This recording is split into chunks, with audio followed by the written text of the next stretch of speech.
And then there were two. Dear Lord, it's the ATB Show.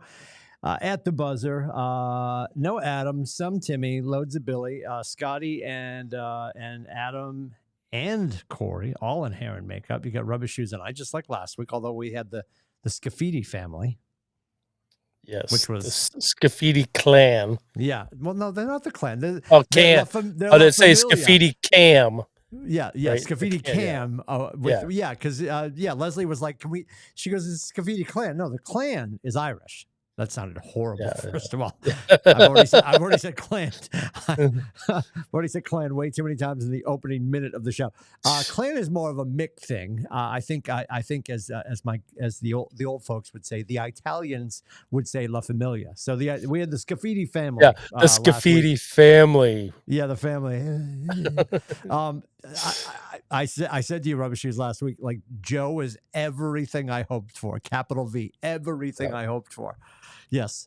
Yeah, usually buckets especially during basketball season, like after every game, the next day, I walk by his office and we usually have a 10-minute chat about the game.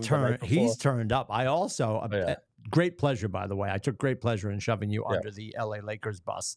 They had no idea. I know. You've been working for. I'm like, I'm sure they. You've been working. You've been at AAA Work Trucks for 30,000 years, and it never came up that you were a Lakers fan. Apparently not. Well, when they're so invested in the Celtics, it's kind of good to keep that a secret.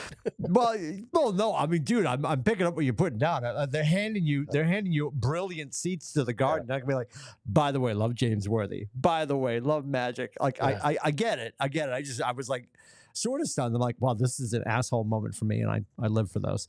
I'm like, wow, they're watching them discover that information and gather it and compute it in real time. That was like an early Christmas for me. It was like a Festivus for the rest of us. Explain it like you know how I was back then, so it's easier for you to understand. But I'll give you Notre Dame because of the family. I'll give you La Habitante because of your dad. Like the Lakers is inexplicable. Your dad wasn't a Lakers fan. Don't tell me. Oh, no. And didn't realize it at the time, but as years went by, I realized that the Celtics was his number one team also. So in retrospect, it's kind of like, I wish that had never happened, but I didn't realize, because we didn't watch and follow sports back then the way we do now. Like, it's not, you don't watch every game, you didn't have access. I mean, when you really think about it, I remember, as much as the Patriots were a thing in New England from 1960 on, clearly in my bedroom, you had mostly maroon gold because of BC. Didn't get a choice. Didn't want a choice, but didn't get a choice. You understand. And then I remember for one Christmas, and I was born in 71, so 11 years after the team started, I had, but this was probably just more of my dad's generation and all of that stuff, because of, I'm drawing a blank on his name now. Help me with the quarterback from the Steelers, Terry Bradshaw, right? Oh. So I remember having that Steeler button-down varsity-style jacket with a leatherette sleeves. Yeah, same here. That's all Sears carried was Cowboys and Steelers back then. Yes, there was no Patriot stuff back then. 1,000%. Yeah, and then to think back to a time when, if Schaefer Stadium wasn't sold out, it was not on TV. Correct. Yep. And like, you can't even, like, you're mad right now if you can't get it on your iPad on a road trip on a Sunday on the way back to your aunt's house. Yep. You're pissed, right? So you're so right. It was so unavailable. Cool. You're pissed when you have to go to a different TV 38 forever. So Friday night, the Red Sox Yankees was on Apple TV, and I just didn't want to take the time to hook. I was at the fire station, and I'm like, I do have an Apple TV at the fire station. I just didn't feel like pulling it out and hooking it up. I'm like, I'm not watching them tonight. I'm like, I guess I'll watch something else, because I didn't want to go through it's not a huge aggravation, but enough of an aggravation. I hate that I can't watch on those streaming services and not flip during commercials. I hate watching commercials. Yeah, I get you. Well, and so asking for a friend. You're talking about actually pulling out your physical Apple TV box. Yeah, yeah. You can just watch it on Apple TV through the app. Well, I was at the fire station, so I don't know if anyone It's not signed a smart in TV. there. Okay. Oh, Yeah, okay. So it's a smart TV, but you might not be signed in. Okay. Yes. Okay. Gotcha. I did it out of curiosity because when they first, what was it, 2 or 3 years ago, they first started chucking Friday night games on Apple. Yeah. And I'm like, I just want to see how bad this is, because that was the first 75,000 comments I saw on FaceSpace was, "This is horrible." You know, and people like, you still had that one person, "Bring back Don Orsillo." He's not coming back. Yeah. Rick Pitino, he's not coming through that door. So I put it on, and it was as dreadful as you would expect. And I'm just not, I'm not that worried about on a Friday night to watch the Red Sox to go over through the machination of getting to Apple TV and tackling it and watch that one game to see how bad the commentators were. And the whole presentation just doesn't feel good. I mean, it just, you put on NESN, they're cutting to side stories. If it's middle of August, they're cutting to a Jimmy Fund story. It's just, they just get it. And they should get it because they've been doing it for 1,000 years. But this is just a different feel for sure. All the conversation we had offline in the show chat was about the fact that DirecTV came back just in time on Saturday morning for college football, which I was playing. We played Old Marsh in Wells, which I enjoy it, and it's a goat track. It's allowed to be both.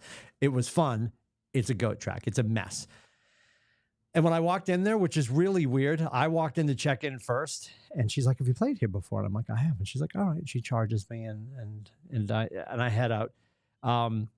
Pettigrew shows up with Piper and Shasta, and they go in to pay, and they come out, and Pettigrew's just like, "Did she ask you like if you played here?" And I said, "Yeah." He goes, "Did she apologize for the condition?" I'm like, "No." I'm like, maybe she looked at me and she said, "He's terrible. He's not even going to notice it's in bad condition. It doesn't matter." It was rough. There's a place. I'm going to pick on a lot of golf courses right now. There's a place in Center Harbor. Think the northwest corner of the lake, like north of the top corner of the lake. That's Winnipesaukee. Yes, sir. For people that aren't from New Hampshire, you know. Sure. Yes. How dare you? So, what we call Waukee-Wan, historically there's been a real estate tournament over there. The Lakes Region Board of Realtors always has it at Waukee-Wan. They just moved it this year, ironically. Thursday we ended up playing at Lockmere in Tilton, which is a good track. Oh, I've played there, yeah. Waukee-Wan we call it the Afghan Open. It just looks like the enemy carpet bombed every fairway, every green, every tee box, and Old Marsh and Wells wasn't in any better shape on over the weekend. But I sort of put my, how much did they get you for that? You know what? This is going to sound tone deaf. I just complained about it, and then I'm going to say $80 wasn't crazy, but 80 up here isn't crazy because right now everybody's running about $100. Yeah. All of the places that we play, like my rotation right now that we're heading into the end of the season, I'll go between Breakfast Hill, which is probably 96. The Links at Outlook in South Berwick is 99. And we're going to be at, I forget where we are this weekend. We're playing Nippo this weekend. We'll be probably... You're still welcome there? Probably 74. Yeah, even after the Great Marshmallow Incident of 72. Yeah, like $74 for the Nip, which is great. We're going to play at 8:40, be out of there by 1-ish, go home, do hair and makeup, and head down to Chestnut Hill University for probably 5 or 6 o'clock. Who's and by the way, you said weekend? We wouldn't get knocked out. We got knocked out, which we all know. Oh, really? Knocked out. We got knocked out. We get smoked. I don't even know where, like, you can usually try to figure out where you are. Are we 26, 27, 28 based on getting other votes? But Northern Illinois is in the top 25. We are not. We'll talk about college football in a second. But anyway, so that was it. That was interesting. Old Marsh was not in the best of shapes at all. We got to talk about Castiglione. Announced last night during the third inning, he's stepping away from the Red Sox. We're going to talk about our college teams and others receiving votes. Memphis 77, Syracuse 62, Boise State 62, UNLV 54, and Boston College 47. Are we the last one receiving votes? No, they go down to Pittsburgh got 1 vote. Okay. So let's say 25, 26, 27, 28, 29, 30. Yeah, so we have to make a statement against an unranked Michigan State, which in the grand scheme of things, you guys just got to run the table and be in the ACC championship. Have you met us? No, but I mean, I understand as a Notre Dame fan, you can say that and be very cavalier. You just got to run the table. No, but there's an easy path to get there. You don't have to blow teams out. If you just make it to the ACC championship game, yes, and win, yes, you're in the playoffs. Yes, if we like Notre Dame has to, we have to win out and have a couple blowouts like they did this past convincing weekend. Blowouts to fight into the 12. Yeah. Yes. Yeah. No, I got you. Yeah. What's most disappointing about, because I think Vegas, and I could be wrong. I think Vegas had us losing by 16. I think that's where we were. It was 16 and a half or something like that. And I appreciate that. They're number 6 and we're 24. And as Aiden texted me Saturday night, he's like, Dad, that Florida State game is not aging well. It's not. No. Because now they look like a paper tiger. Yeah. So that big win against them at home is not aging well at all for us. So I'm not saying that's a Duquesne. Same with Notre Dame. No, they're on Notre Dame's schedule also. It's not a Duquesne win. It's a more powerful win than that. But then, you've got Missouri, and the biggest challenge for me walking away and remembering everything that happened to the Mizzou game is we just didn't manage the game. Like, I love Tommy. I love his athleticism. You're extending plays. And then just you gotta move forward, get a couple of inches in a cloud of dust, and then take the tackle, get out of bounds, stop chucking up these lame ducks. Yeah. Those weren't like, oh my God, great pick. Those are, oh my God, what are you thinking? Yeah. And that's a giveaway. That's what's frustrating, because then you look at the score, to your point, 27-21. They didn't win that game. We lost that game. We just didn't show up. It was just a poor showing. And we used to always say this with the Patriots, because you get nervous. You'd be like, oh, when's the bubble? I want the bubble to pop now. I don't want the bubble to pop during the playoffs, because you don't get another bubble during the playoffs. Like, I'm glad they had that crappy game that they can go back, and they're going to have, I think they're getting their foot. They're getting somebody's foot, probably O'Brien's. Somebody's foot is up somebody's ass this week, going into a big juju game, 8:00. It's not on ESPN. It's on the ACC network, part of the ESPN families. Welcome back to DirecTV, everybody. And I think in the grand scheme of things, I don't know how they could screw up this Saturday night, unless Michigan State's something that I haven't seen before. Because Michigan State, you feel like when I say that, if you're not paying attention to college football, oh, they got to be. They're hovering around 21 probably. They're not. They're not in the conversation right now. And I don't know how they come in and steal our cheese on Saturday night. I shouldn't be saying that, because maybe I'm jinxing the universe. But man, the Big Ten is deep now. It's unbelievable. And now they're talking about, did you see they're now talking about, which I didn't even realize. I truly thought, because I've got enough other stuff to worry about, I truly thought that they dissolved the Pac-10, but they were down to the Pac-2. But now they're talking about people coming back to make it a 6-pack.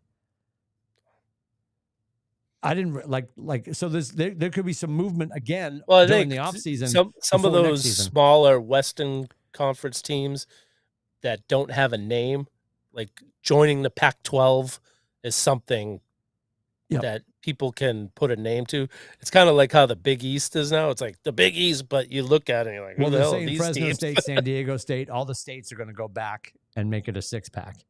Yeah. That's what they're talking about. But yeah, I get so confused. It's a shame. I mean,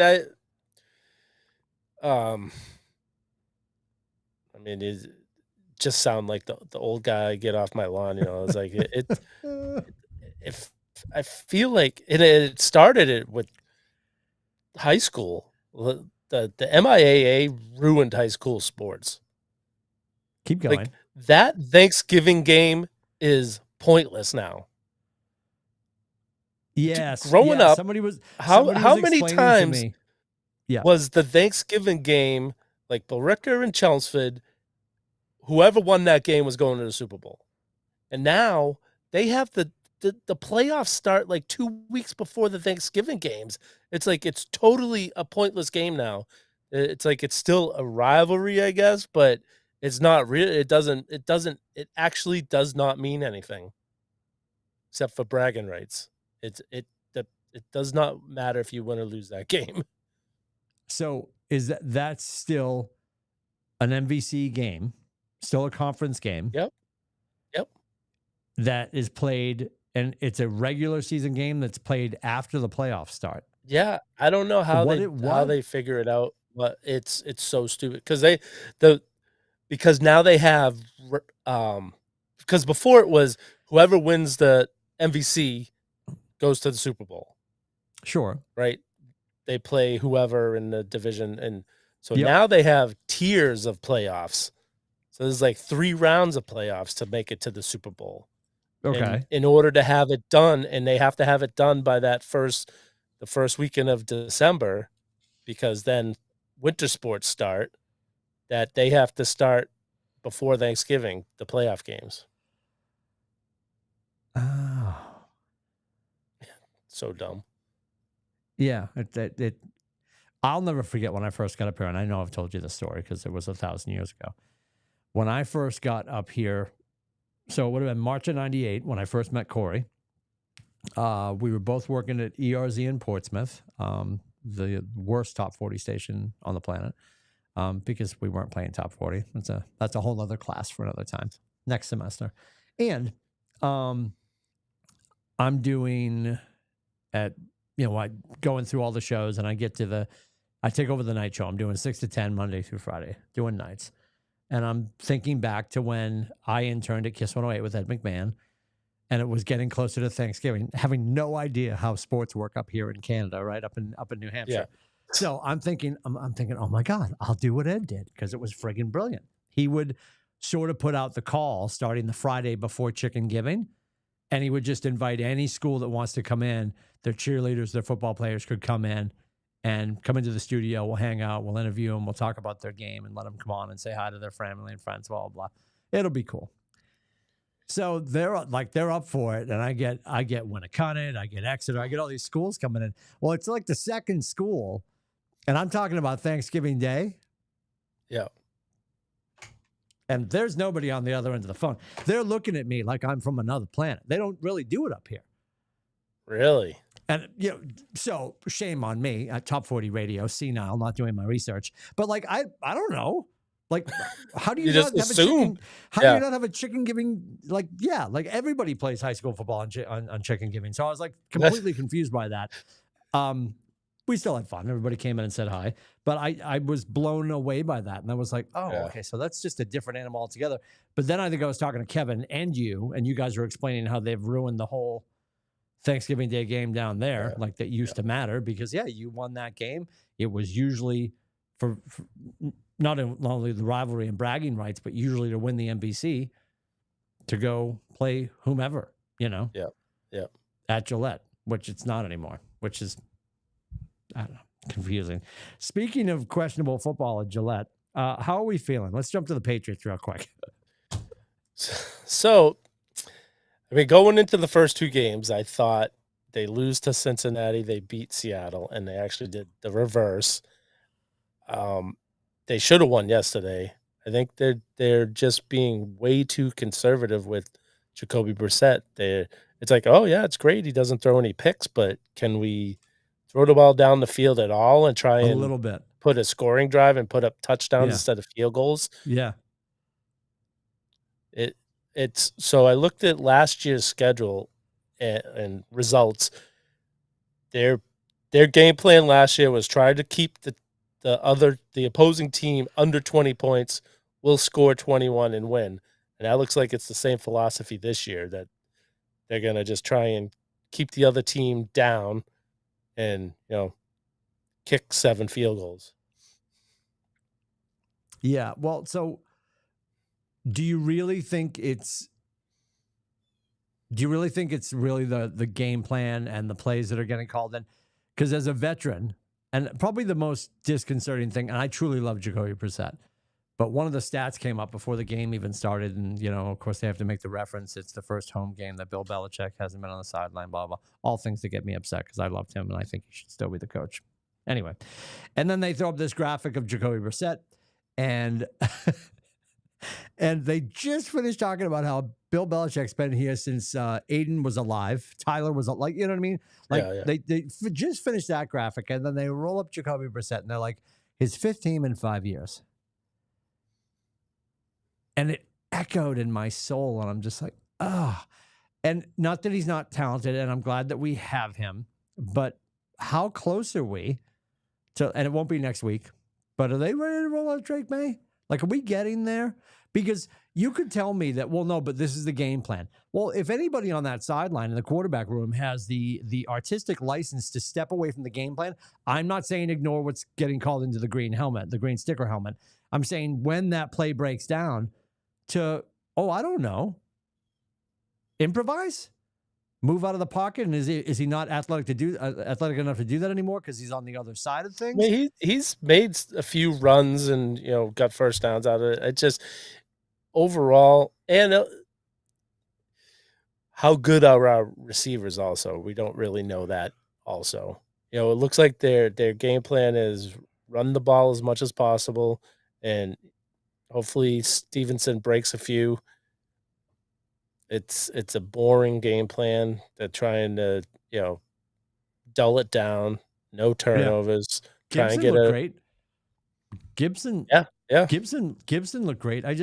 A piece of that is, okay, you also, if it truly is, which everybody seems to be talking about this, if it truly is, we're going to be 3 yards in a cloud of dust and we're going to be a running team. That's only going to get us so far, first of all, because you got to mix it up. You got to open up the run with I'm not saying anything. I'm not even going to finish that thought because everybody knows what I want to say, and it's a moot point. But you've got these young receivers that are excited to come play in the NFL, and the game's fast, and they're probably starting to experience that as well. But we got some really good young receivers, and they haven't had a chance to make a mistake yet. Yeah, and he's not throwing great passes. Like he's looked Cam Newton-ish on some of the 15+ yard passes. Yes, and everybody's like, again, Milton's got a gun, but he doesn't have the accuracy. And I think the middle point is Drake May. And I don't want to roll him out there to break him, but I don't know if we're waiting for the perfect time to do it, then we're never going to do it. Coming into the season, I really wanted them to try and wait and not, because these quarterbacks are fragile mentally now. And if they're so used to being good, and then they come and they start failing, it's how are they going to take it? I mean, we ruined Mac Jones here. He was never going to be a good quarterback again in New England. He looked good during the preseason in Jacksonville. Yeah. We'll see. He may end up like Sam Darnold in Minnesota this year, where he's having decent, get some weapons around him. Yep. And so I just don't want to ruin Drake May like Bryce Young is being ruined in Carolina, and his Caleb Williams isn't looking in my office. He got lit up yesterday. Yeah, and he got benched today. Oh, they benched him. Yes. Yeah. I didn't see that. I don't know who they have played instead of him. But I didn't get a chance to look it up, but he got benched today. Oh boy. Okay. Yeah, because if we push him in too early and we do the wrong thing and then we break him, but then, okay, then what's going on that we have? And again, like, I'm not picking on Mac Jones. Mac Jones was put in there was the perfect storm of when Bledsoe got hurt, Brady was pulled in, and and coach took a flyer and said, I'm sticking with Brady. But also Brady was there 2 years before that started. Great point. Yep.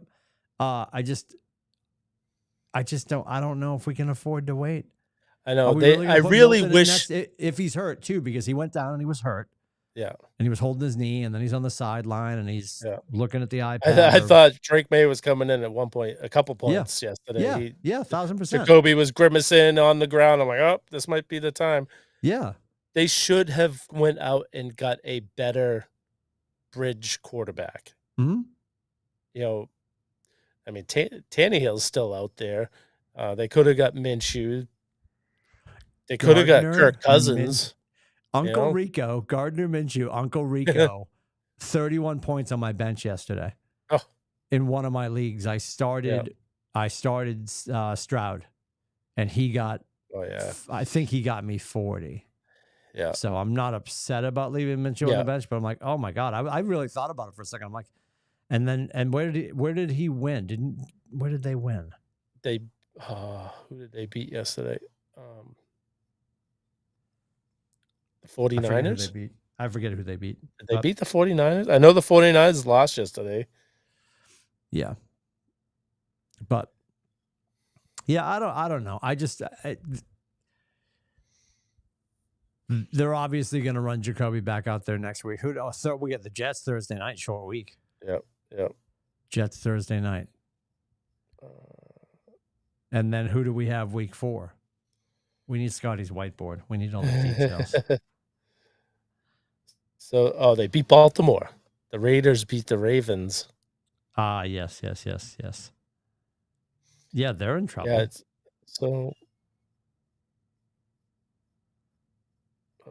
we go to the Niners on the 29th. Oof. Although there's been a lot of ugly football so far this year. And this is what happens. They got to figure something out, because this September, the last few years, has been horrible football play because they're not playing at all during the preseason. Like, this is the preseason for a lot of the starters. Like, there are a lot of teams that their starters didn't play one snap in the preseason. Yep. Our starters played minimal. Yep.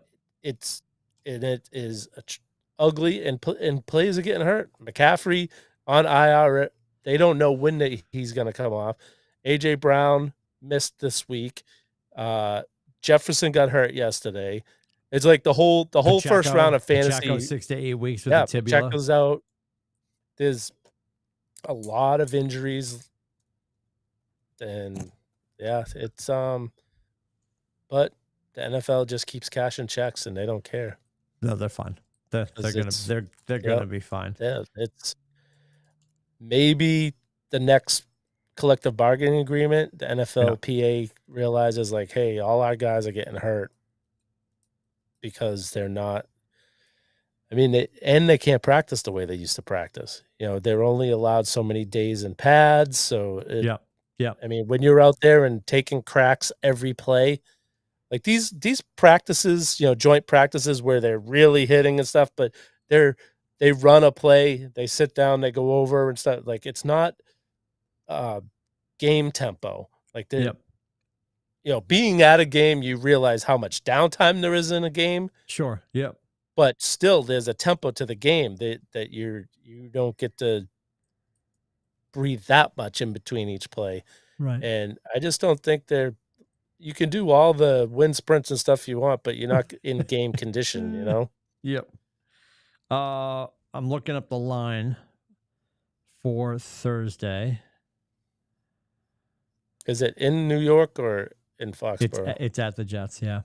At the Jets. I think they just had an injury too.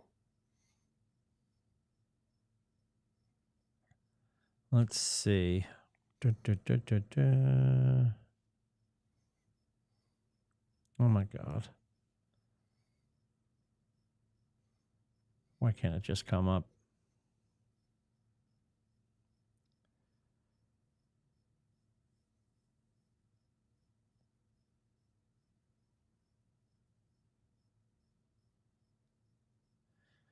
Yes. Okay. They have some injuries coming. Jets are favored by 6.5 over the Patriots for week 3. Over-unders 38.5. I'm going to go 31-17 Jets. Well, so I think unfortunately Aaron's going to cook. I picked against the Patriots the first week they lost. I picked the Patriots to win the second week. Oh no, I picked against them the first week they won.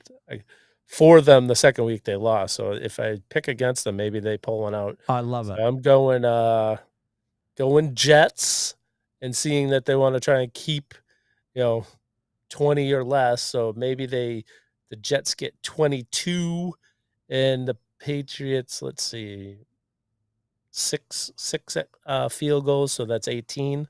Yeah. So 22-18 in honor of Doug Flutie. Okay. I love it. So does he.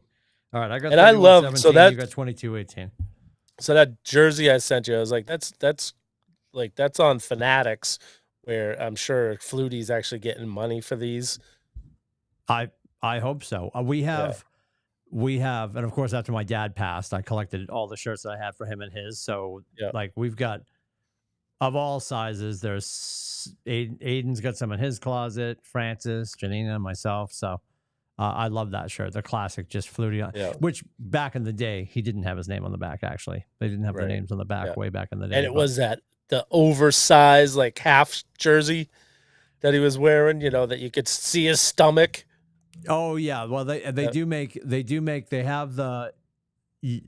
I haven't seen one in a while, but they do have. If you want the one that he had on versus Miami in the Orange Bowl, it's that big wide mesh, but it's a Dora the Explorer belly cut. Yes, and the big huge sleeves. He looked like he was 6 years old wearing that. Yep. Yeah, that'll be interesting. Notre Dame this week. Who do they have? Gotta look it up. And Michigan. Gotta find out who Michigan has. Did you see they were talking about Missouri? Obviously, they were talking about Missouri's schedule continuing as it went to the end of the game, and they're coming up to Massachusetts to play UMass. So Eli Drinkwitz, Missouri. Eli Drinkwitz, who loves to make fun of the great Commonwealth of Massachusetts, is coming back to the Commonwealth of Massachusetts to play UMass. So Adam has them on his schedule. They're coming up for that. They will be at home against Miami of Ohio. And I don't know if did I tell you that Michigan has a 3:30 at home with USC coming in. Yeah, USC. I mean, which Michigan is interesting because they're now Big schedule. 10, right? It's so hard for me to realize that they're Big 10 and not Pac-12. Yeah. I am going to the Notre Dame versus Navy game at MetLife Stadium this year. So my brother and I both were in the Navy, and I'm like, hey, you want to go to see Notre Dame and Navy? So how conflicted are you going to that game? I root for Navy against Army, against the other. But which last year Army Navy was at Foxborough. Yes, yeah. I love that the tickets were ridiculous, so I didn't. Of course. End up going. So these tickets were actually reasonable down MetLife Stadium in New Jersey. So it should be a good take. You and Danny are going. Yeah. So Steph is going. And his girlfriend's going also. So it'll be four of us. Perfect. Is it you drive down game and drive back? Or you staying? So it's a Saturday noon game. So we're going to go down Friday night, stay over, go to the game, and then come back after the game. Sweet. Excellent.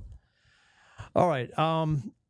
Yesterday, third inning, out of left field, pun intended. Joe Castiglione. And did you hear whispers before this? No. Nope. Yeah, I thought it was really. I mean, it was sad because if you listen to the audio, he's like, wasn't really expecting this. I'm like, oh no, it's like he started to explain it, and then he made it very clear that it was his decision. They would be burnt in effigy if they told him to step down. Yeah. First of all, the voice of the Red Sox on WEEI, and he does. He reads from Bart Giamatti's. The green is it the green fields of baseball? Is that what it's called? I posted that thing in. If you're asking me about books, you're asking the wrong guy. No. Bart Giamatti, who was the commissioner of baseball for 1,000 years, way back in the day. Hold on, I'm gonna find it. Yeah, isn't he the one that suspended Pete Rose? Green Fields of the Mind is what it is. Yeah, that was probably Bart. And Castiglione, if you have ever listened to the Red Sox, unfortunately, on the last game of the season, anytime they're eliminated, or if it's the last regular home game season, last game of the season, and they haven't made the playoffs, he always does the reading of this from Bart Giamatti. Hold on. Am I going to find it? Yeah, I usually don't hear it because usually by that time it's not pool weather anymore. It's not pool weather? Here it is. I only listen to the radio when I'm out by the pool. This is from a few years ago. Hopefully the audio is clean enough. Hang on a second. That's a commercial. And they're not a sponsor. Green Fields of the Mind about the game of baseball. It breaks your heart. It is designed to break your heart. The game begins in the spring when everything else begins again. And it blossoms in the summer, filling the afternoons and evenings. And then as the chill fall rains come, it stops and leaves you to face the fall alone. You count on it, rely on it to buffer the passage of time, to keep the memory of sunshine and high skies alive. And just when the days are all twilight, when you need it most, it stops and summer is gone. Another season has passed this year. The Red Sox will end it today. No postseason, but still some great memories from this year and a lot of hope looking forward to 2020. We'll have a final word in a moment, but we wish you a great off season, everybody. The Shaws and Star Market, Yes. That's so awesome. And he said he's going to hang out. He's going to be an ambassador for the team, and he's going to make appearances, obviously, in the booth. Yeah. But yeah, he's going to play with his grandkids, which is pretty freaking brilliant. He's probably just like, I'm so tired of watching this team screw up. Yeah. Yeah, he said he can't really hang his hat on one more year. They're definitely going to put the pitching together for next year. Yeah. Like, no. Yeah, he can't pull a Mike Gorman and go off on a high horse. Unfortunately. No, I know Gorman, the best of departures. Yeah. Honest to God. Yeah. Oh my God.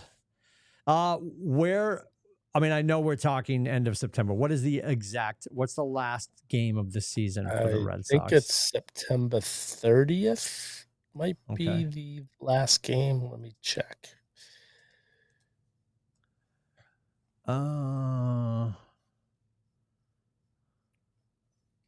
Sunday, September 29th. 29th. The Rays at home at 3:05. So it's going to be about 5:40 p.m. when he reads that, probably. Well, maybe closer to. Maybe I'll have to remember to listen to the radio broadcast that day. Oh, they better make a bit. I want two things to happen. Because there's another audio clip that I will find and chuck on the face space on our page. The guy runs much better. It's really well done because the guy's actually got like an old school radio. My dad actually has one in his den still.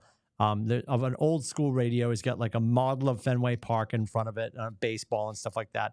And he's shooting it on his camera, and it's Castiglione reading it last year. It's the end of the 23 season.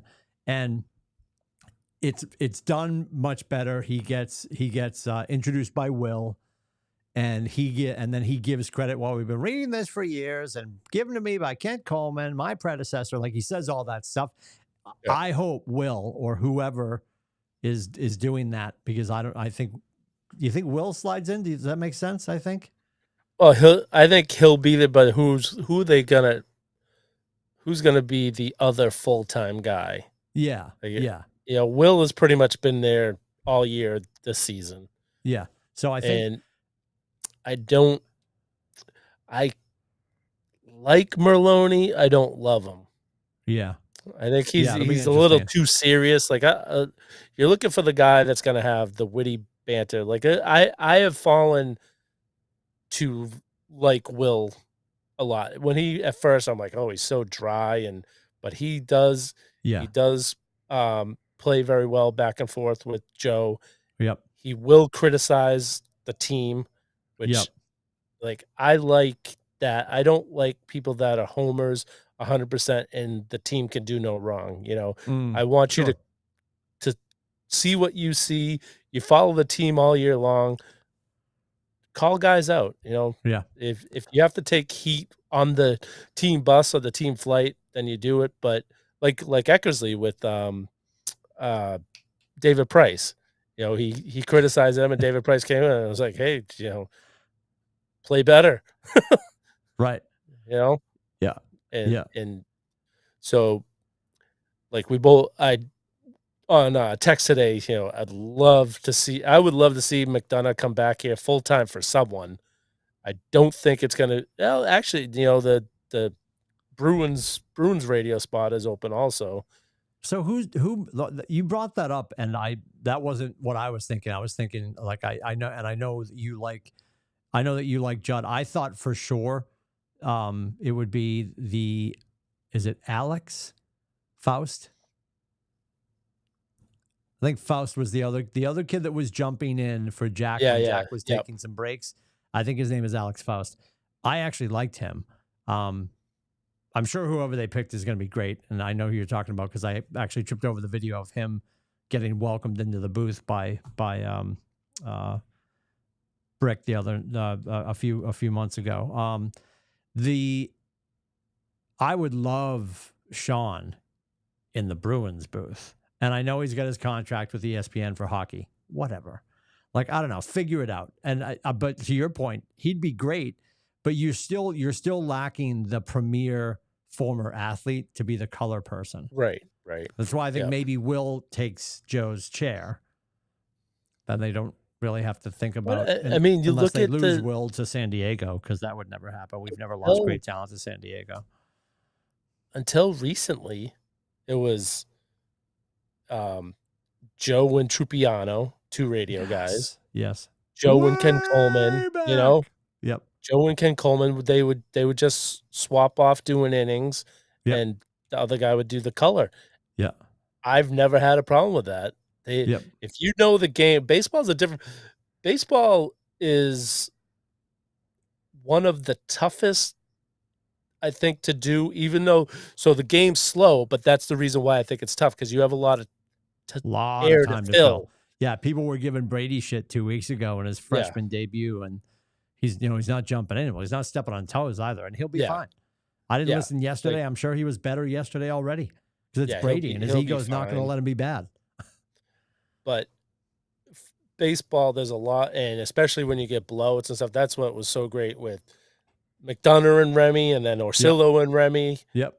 And even OB did very good with Remy. You have to fill it in. Sometimes you got to give the fans a reason to stay on, because it's not the game, Some of the best, my mom would swear up and down, Cheryl would swear up and down, the Red Sox games, well, it was for a myriad of reasons. When the Red Sox were destroying somebody, or occasionally, because we had such a good, feels like a 50-year run of the Red Sox doing well, or occasionally getting their face kicked in, when the game was well out of hand, is when Remy and Orsillo just got silly, and it was the pizza video. The pizza's probably one of the best. There's a more recent one where a girl gets the boyfriend grabs the girl's chest. Yeah, that's a funny one, but the pizza one's probably the best. And the thing is Remy is, the way he reacts to those things is priceless. Yeah. He acts like one of us would act. Yes. Totally unprofessional in the booth. Orsillo's trying to keep it together and be professional, and then he just ends up losing it because Remy just keeps going that way with it. Yep. The pizza one's gonna. Pizza one's probably one of the absolute best. And then when he gets the telestrator out and circle, it's like he lost the full beer. It's like what the. Really well done. Yeah. So maybe they just go. Maybe maybe he Will slides over, and I think between Merloni and who am I thinking of? It's Merloni right now is rotating in with Brady's brother-in-law. Why am I drawing a blank? He's like Uke. Well, yeah, up in the TV. Yep. Uke hasn't jumped into the box at all for. Oh yeah, I'm thinking of TV. Don't mind me. Yeah, I don't remember. TV. But Merloni has done both. He's done up in the Merloni's TV done both, right? and he's done radio. They had the 3-man booth many times with Will, Sean, and Joe, with no ex-player there. So and Sean and Will have a very good chemistry already. Yeah. It would be. McDonough is awesome. He's the original guy with Remy, where they started the witty banter and just cracking up. And Sean has a great sense of humor. I would love to see him in, which he calls him Flemball. He calls Will Fleming Flemball. And, they already have this because, McDonough's been doing the games on the radio. I think this was his 3rd season. So he's done a few seasons with Fleming already. That would be great. That would be I would love that tandem.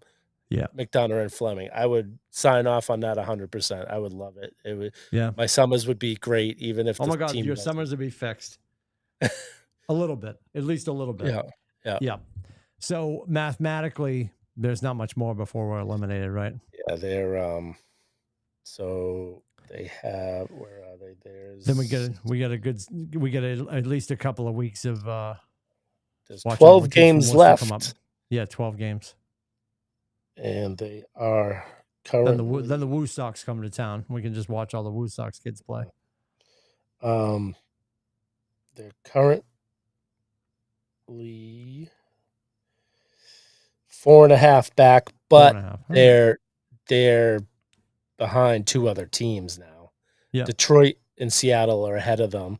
Minnesota's the last team, and then it's Detroit 2.5 back, Seattle's 2.5 back, Boston 4.5 back. So it's they're, let's see, do they actually say the magic number to be eliminated? No. So they're 4.5 with 12 to play. So it's probably 6. Okay. Wins. Magic number is probably 6 of wins and losses of the other teams that they get eliminated. You haven't yet given us your update because we haven't had a chance. Tell me about the Big E. So, we going into it. A lot of stretching. Tyler comes to us last week and he's like, "Oh, I think we'd like to stay longer if that's possible." And Steph and I are like, "Well, the only reason why we leave when we do is because you say, I'm good. Can we go?" So it's he's like all into this year. He wants to stay all day and go on more rides and stuff. So that's what we're going into Saturday morning. We get there, and because of that, Steph and I are like, okay, we don't have to gorge ourselves right off the bat. We can pace ourselves during the day because we're gonna have longer to try more stuff.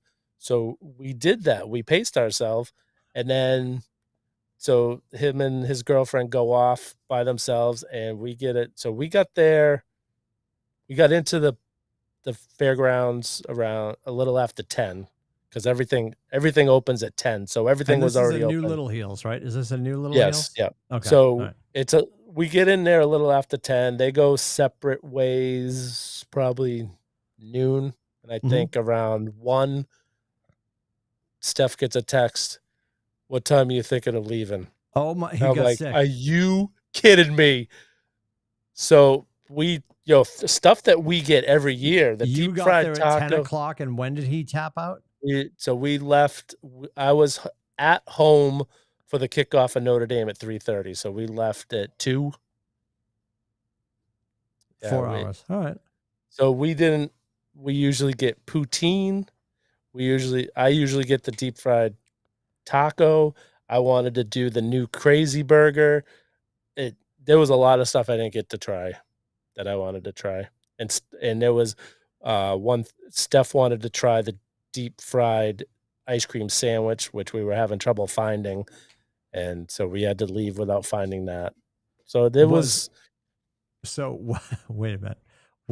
Was he physically ill or just bored? No, I think it was hot out. Okay. This was probably the hottest day that we've been there. It was, mid 80s. Usually it's mid 70s this time of the year when we go. Yep. So it was warm. And walking around for, at that point 4 hours, he was all set. Yeah. So what was your favorite thing? So there was much I wanted to try and find, but didn't get to. But at what I had, I had a waffle. So it was fried chicken wrapped in waffle batter. That was very good. That's what we started the day off at the waffle place again this year. So that was very good. I had Is it a boneless or bone-in chicken? It was both. So it was on a stick. The chicken was on a stick, and then they put the waffle batter around it and press it. So it's on a stick. So it was good with the maple syrup on it. Very good. Steph got one. It was called the Candy Bar, and it was a Twix with the waffle batter around it, and then after that they cover it with hot fudge, Reese's Pieces. There was other candy stuff sprinkled on top, and then Tyler and his girlfriend shared the strawberries and cream. So it was waffle with strawberry and whipped cream on it. They were all good. I had it was just, I don't think there was any special name other than chicken parm balls. They're like, it's like a mixture of the chicken and cheese with a Parmesan, like a chicken parm coating around it. And that was deep fried. And then you got the marinara sauce with that. That was very good. Nothing wrong with that. Yeah. And of course the deep fried Oreos are they're really good. I didn't get the deep fried whoopie pie. Because I had just had those the chicken parm balls right before he texted us that he wanted to go, and I'm like, well, I'm not gonna. It's like I'm gonna have to stay here like another hour to be able to get to be able to eat something else, right? And so he did want. He's like, oh, you want to do the deep fried taco on our way out, because it was on our way out, but the line was ridiculous. So we decided to pass on that. So you guys are wolfing this stuff down and getting on rides intermittently. Like, what's happening? Oh, we don't do rides. My stomach, I get nauseous on you can't do rides even if you were there with a glass of water and oxygen. You're not doing rides. Maybe if I did Dramamine, I could probably do it. But yeah, it's interesting. All right. I did like when he was younger. I would do the kiddie rides with him. Can we have an honest conversation? There's no way how did his knees get in those rides? There's no way his it's knees gonna get be in those tough. rides. I don't think they ended up going on it. The one thing about, everything's a little pricey. And how short is Little Heels? Is she like 4'9"? Is it that comical? It's probably, she's probably a little over 5 feet, I think. Yeah. That's amazing. Yeah. So the thing like the rides are ridiculous. Like one of the guys I work with at AAA Work Trucks went on Sunday. Yep. And he's like, he had like his whole family there, and he's like, oh, he bought a book of tickets for the rides, and it was like $60 for the book of tickets. But then he goes and he's like, yeah, it's like 20. So a book of 60 tickets, you think it's gonna last for a while? No, like every ride is like 10 tickets. That's ridiculous. Yeah, the ride thing, it's expensive if you want to go on rides. I would think, but I understand it's a business. How do you not, if you're a Big E fan, and the numbers would have to make sense, and I couldn't even correlate. When we go to Disney, and it's usually with work, and we're just getting these passes, like I hear numbers, but I have no idea what's happening. Wouldn't you argue that you could probably do, not food included, obviously, but $49, here's your wristband.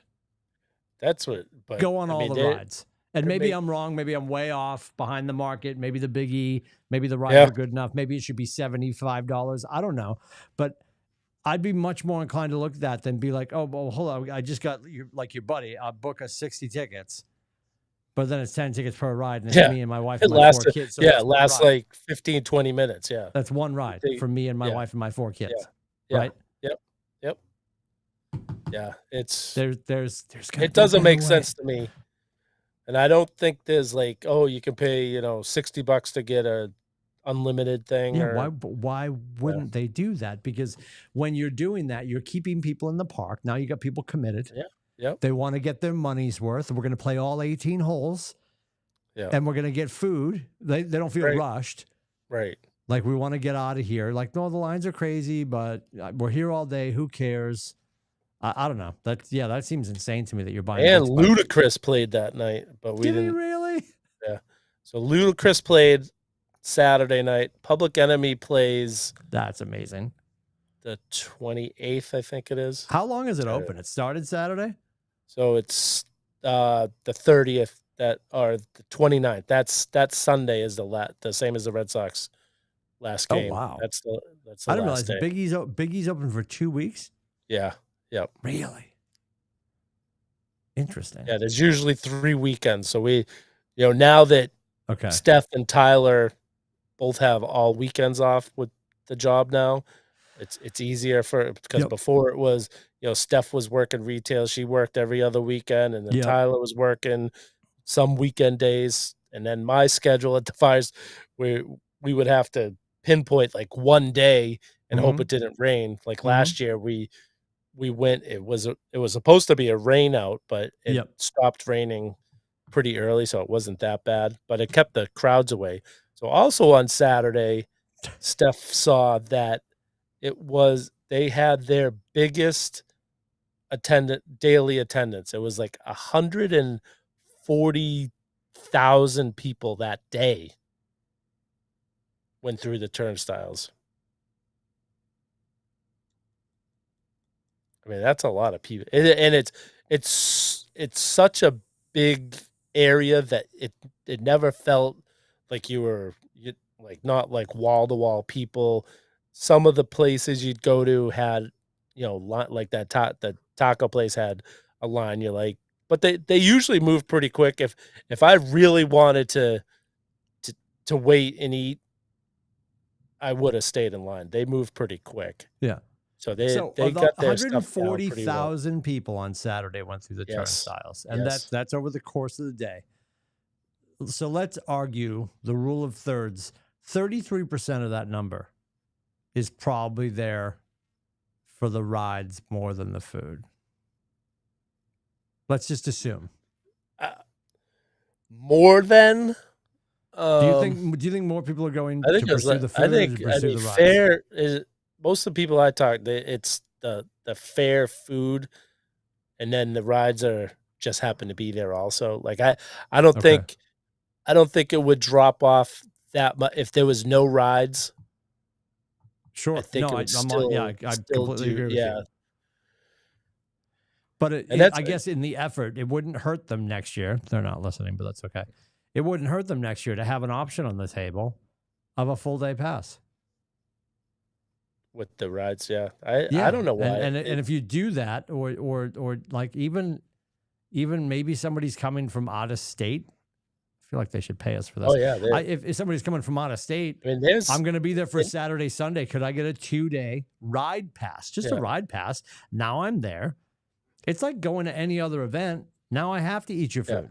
And people, like to your point, most people are going there for the food anyway. Even the ride people are like, oh, yeah, I'm excited about the Turkish twist, but I'm really excited about the fried Oreos.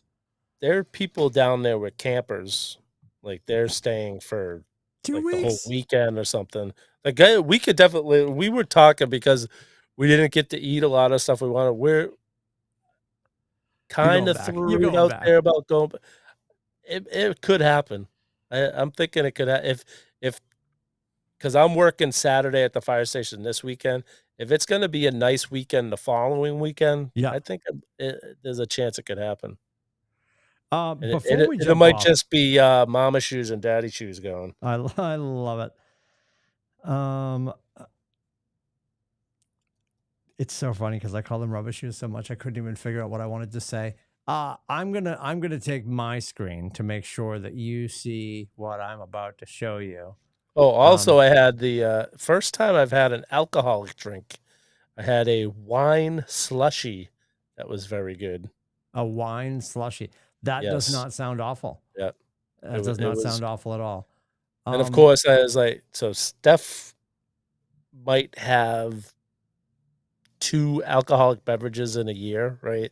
So I'm like, oh, this tastes good. It doesn't even taste like alcohol. And she's like, oh my God. I'm like, is it that? Am I an alcoholic now? Am I alcoholic? Do I have a problem? Is it me? Well, have you seen that McDonald's is now doing a promotion with Crocs? Oh, I sent you it on Instagram. Oh, did you? Yeah. Janina's gonna love that you just said that to me because I'm like infamous for clearly not looking at my Instagram enough. Yeah. As I was sitting here waiting to log on and stuff, I found it and I sent it to you. So it hasn't been days. It's only been, a few minutes before the show started. Yeah, here they are. There's a whole bunch of them for sale on eBay. Oh, and geez. It's I can't believe it's a thing. And I said to Janina, because she'll invariably get a massive Diet Coke on the way home from her hikes. I'm like, you got to just start figuring out whatever meal that's in and just start collecting them. It's the Happy Meal. Yep. Oh, they're shoving them into the Happy Meal because they were doing the collector's cups, but that was with a complete. I think that was with a completely like a collector's meal, not a Happy Meal, but whatever. I thought that was hysterical, and they actually have real life ones, real life McDonald's Crocs. Yes. Oh, with like the fries popping off the top. Which it's funny how when I got the name Rubber Shoes, 20 years ago. 20 years ago. It's at least right or right around. It's got to be right around. It's been a while. It's been a while. When were you? It was HEB then when you were there? When I used to drive up. Well, I was ERZ and HEB. Yeah, probably at that point I was at HEB. Yeah. Yeah. So how long ago was that? Right before. I mean, right before 2000. So that would have been me no longer at ERZ and only at HEB. We're talking 2000, 2007, 2008, 2009. Okay. Yeah, so we're close. Yeah, right around when I got on the fire department. So we're closing. I got on in 2008. So it's been a bit. Yeah, but Crocs like died off. Yes, it looked like they were all gonna go under, and then all the last 5 years they've back. Rebounded. Huge. They're back. Most kids on the sideline take off their cleats and put on a pair of Crocs. Yeah, I see. I see people everywhere. Walking around. They're everywhere. We have people at work that wear them. It's interesting. At the firehouse and at the other place. Yeah. We are going to be back at it next week. We'll probably have Adam and we might have Scotty. I think we're thinking Wednesday. And we'll have 5 or 6 less games of the Red Sox to tolerate. Yeah. So we'll talk more about that impending funeral and then hopefully have a Patriots win to talk about, even though we both picked them to lose. But I'm sure this is one of the 75 games that Scotty had them marked down to win. So yeah, so I had them winning one of the Jets games, most likely in my head, the home one. Sure. So this is one's in New York. So that would have had this as a loss. That is not this. Yeah. All right. So for Scotty, for Adam, for Corey, and for Rubber Shoes and myself, thank you for listening. We'd love for you to subscribe and like and share and comment. We'll be back at it next Wednesday. Everything's at atbshow.com. Our dear friends, Joe and Leslie, Danielle and JoJo. It's JoJo, right? Yes. Yes. The Scafidi family and everybody at AAA Work Trucks for supporting us. We'll see you next week. Rubber Shoes. What do you got on? McCourty today? What is that? Yeah. Anything special about that? What? No, it's what I've been wearing on game day, so I figured I'd pull it out for the show. Love that. All right. See you, brother.